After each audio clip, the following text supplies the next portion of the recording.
এবার কি সক্রিয়ভাবে রাজনীতিতে দেখা যাবে বলি অভিনেতা অনুপম খেরকে? রাজনৈতিক ও সামাজিক বিভিন্ন বিষয়ে স্পষ্ট মতামত রাখেন অনুপম খের। বিভিন্ন মন্তব্যের মাধ্যমে সরাসরি বুঝিয়ে দিয়েছেন তিনি পদ্ম শিবিরের সমর্থক। বেশ কিছু রাজনৈতিক ছবিতেও অভিনয় করেছেন তিনি। তবে এবার কি সরাসরি রাজনীতিতে যোগ দিচ্ছেন তিনি?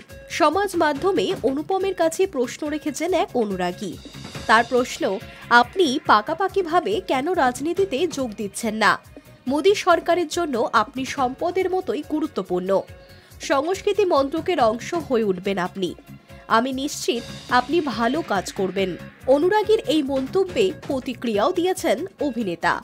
তার স্পষ্ট বক্তব্য, দেশের সম্পদ হয়ে ওঠার জন্য সক্রিয় রাজনীতি করার প্রয়োজন পড়ে না। তিনি জানিয়েছেন, আমাকে পরামর্শ ও উৎসাহ দেওয়ার জন্য ধন্যবাদ। তবে আমি বিশ্বাস করি দেশের সম্পদ হয়ে উঠতেই সক্রিয় রাজনীতিতে যোগ দেওয়ার প্রয়োজন পড়ে না। শুধু একজন অসাধারণ নাগরিক হয়ে ওঠা জরুরি। জয় হিন্দ।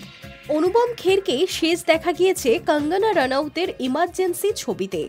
তারও আগে the Kashmir files, the accidental prime minister Indu সরকারের মতো ছবিতেও কাজ করেছেন এই অভিনেতা। Hi news network.